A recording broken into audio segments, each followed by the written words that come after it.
They say silence is golden, but what if the silence is killing us? Every 13 minutes, a man dies by suicide somewhere in the world, and yet we barely talk about it. Welcome to the channel where we explore the stories beneath the surface, the truths buried in plain sight.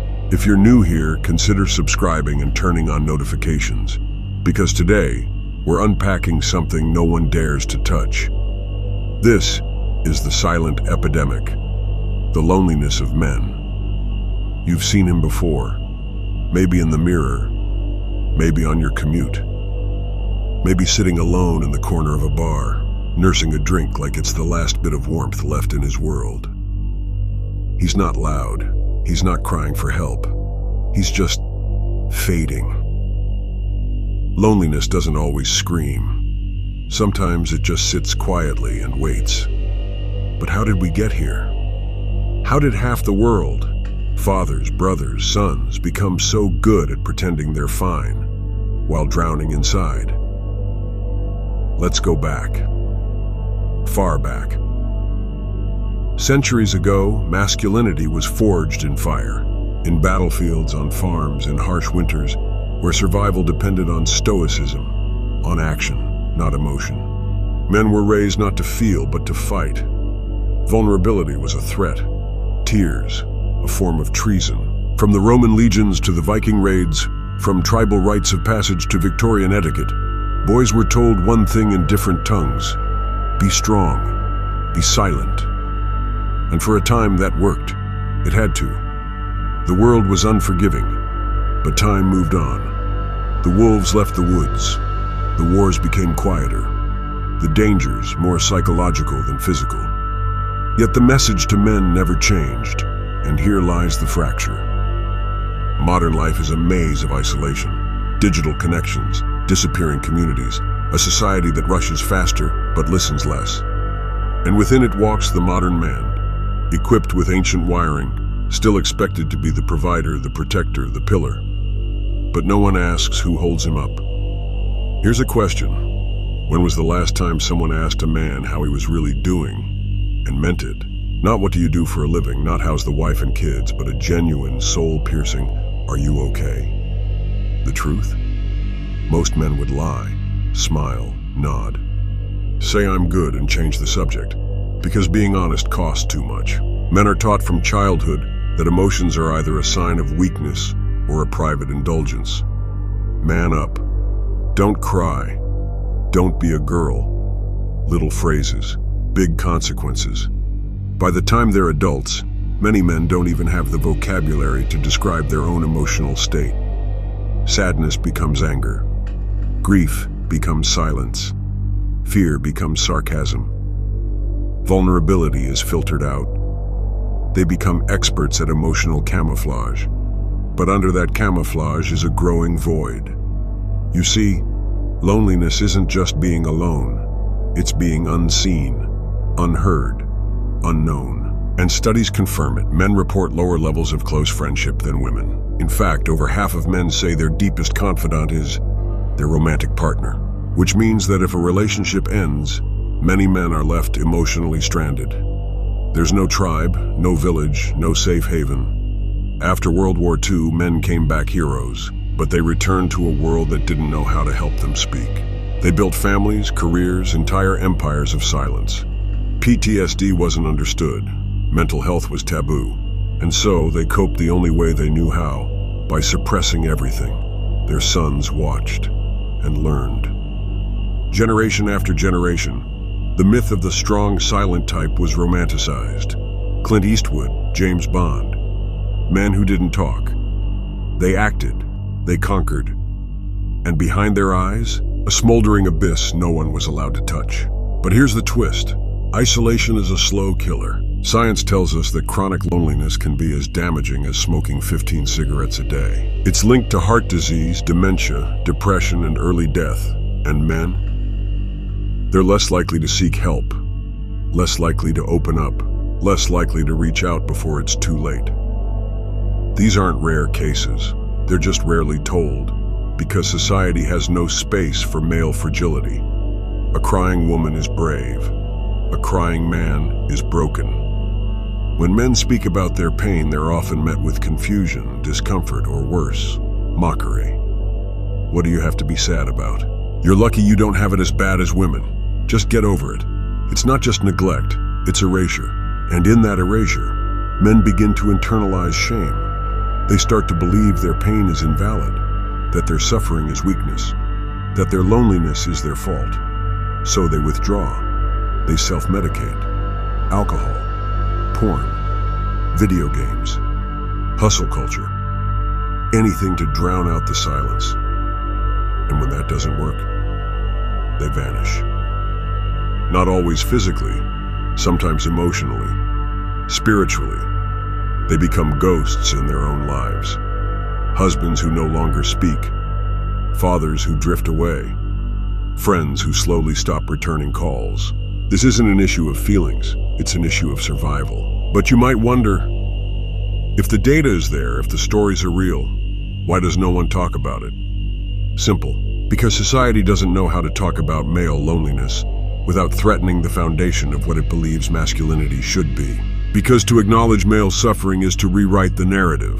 It means accepting that strength isn't the absence of emotion, but the courage to feel it. It means teaching boys that vulnerability is not only normal, it's necessary. It means building spaces where men can speak without fear, be heard without judgment, and heal without shame. But how do you build that when generations have been trained to build walls instead of bridges?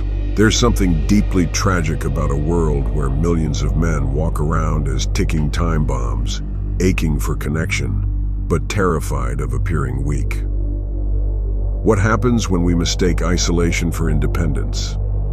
When solitude becomes the default? When the only acceptable emotion is anger? What happens when an entire gender is emotionally constipated and no one hands them the tools to fix it? We begin to see the cracks in marriages, in friendships, in workplaces, in fathers who don't know how to comfort their sons, in sons who don't know how to ask for help. And still, the silence grows. But every silence has an origin, and every silence can be broken. Change doesn't start with shouting. Sometimes it starts with a whisper. Hey, I've been struggling. Can we talk? I miss you.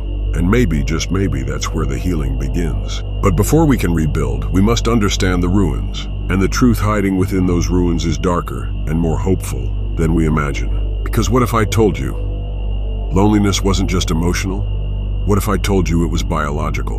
That the pain of isolation registers in the brain the same way as physical injury? What if, buried deep within evolution itself, is the key to unlocking why men suffer in silence? And why breaking that silence might be the most radical act of our time.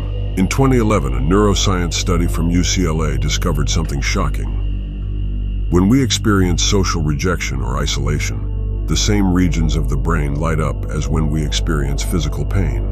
The anterior cingulate cortex and the insula, areas responsible for registering bodily harm, don't differentiate between a broken bone and a broken heart. Let that sink in. Loneliness hurts, not metaphorically, literally.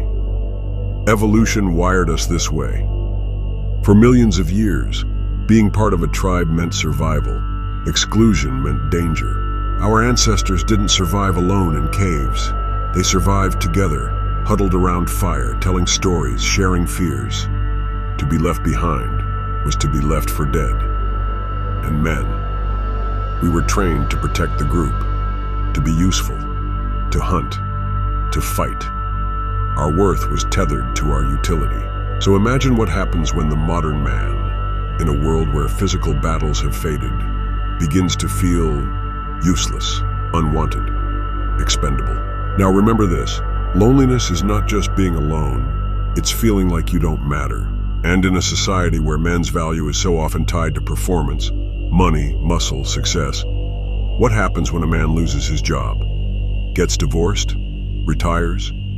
His identity doesn't just crack, it crumbles.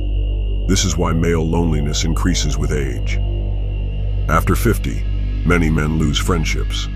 After 60, some lose their partners. After 70, their world gets smaller. Friends pass away. Families move on. The phone stops ringing, and yet few will say, "I'm lonely," because pride is the last thing to die.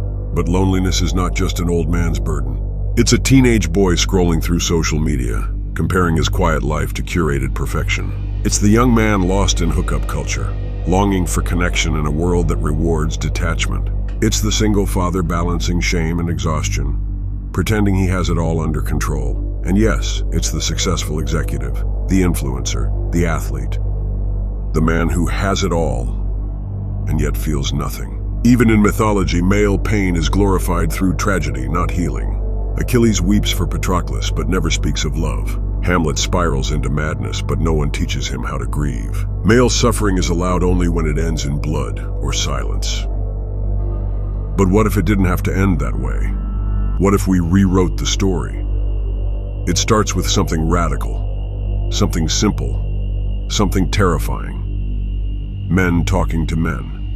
No bravado, no scoreboard, no lectures, just real, raw conversations. But here's the dilemma. Where can men go to do that? Therapy is still stigmatized, friendships often shallow, workplaces competitive, even online spaces full of ridicule.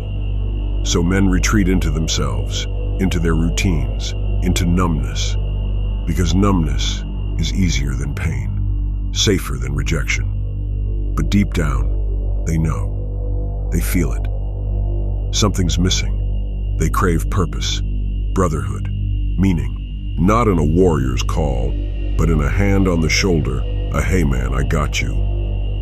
In recent years, quiet revolutions have begun. Men's groups, community circles, father-son retreats, safe spaces where vulnerability isn't punished, it's welcomed. And when men begin to speak, really speak, something magical happens. Walls drop, eyes meet, hearts open. They realize they're not the only ones. They're not weak, they're not broken. They're human. And healing doesn't come through perfection, but presence. Because loneliness thrives in silence, but it dies in connection. We are in the midst of a cultural shift. Slowly, courageously, men are stepping into a new kind of strength. One that doesn't roar, but whispers. I'm here. I feel that too. You're not alone. This isn't about dismantling masculinity. It's about evolving it. True masculinity doesn't mean being invulnerable.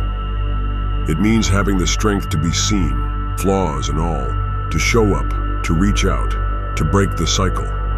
And maybe that starts not with solving every problem, but with asking one powerful question. Who are the men in your life, and do they know they matter? Because in a world drowning in noise, we must learn to hear the silence, to recognize the unspoken pain in a brother's eyes, to notice the absence before it becomes permanent. You never know the life you're saving, simply by showing up. And for the men watching this, maybe you've felt it too. That ache, that numbness, that unexplainable void. Hear this.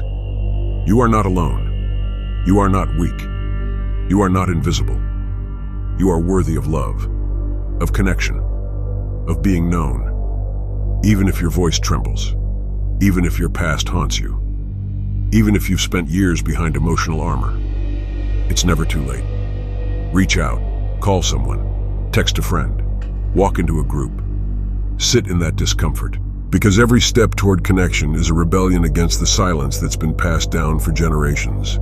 We heal not in isolation, but in witness. And perhaps the greatest act of masculinity in the 21st century is choosing not to suffer in silence. Thank you for watching. If this message resonated with you, or if you know a man who needs to hear this, share it. Let's end the stigma together. And if you haven't already, subscribe to the channel. We're building something bigger here. A space for truth, for healing, for the conversations that matter. Drop a comment below. Have you ever felt alone but didn't know how to talk about it? Your words might be the lifeline someone else needs today. Until next time, be brave, stay human, and never be afraid to speak the silence.